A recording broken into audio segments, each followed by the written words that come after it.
नमस्कार दोस्तों, हम जा रहे हैं एक बेटी के विवाह के एक गाना लेके आए हैं, आप लोग को सुना रहे हैं, आप लोग सुनिए। कराही कुल माई है सीता जाना मालेली के कराही कुल श्री राम कामना ब्राह्मण माई है पोथिया विचारल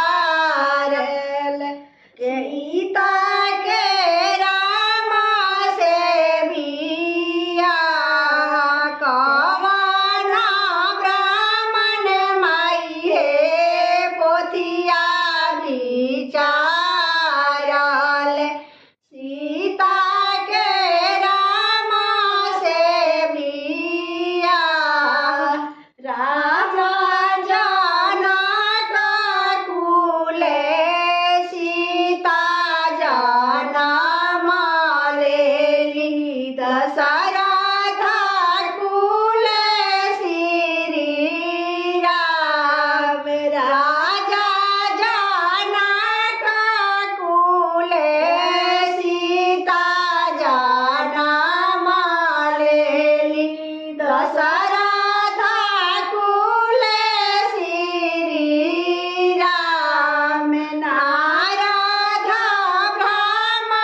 रामाली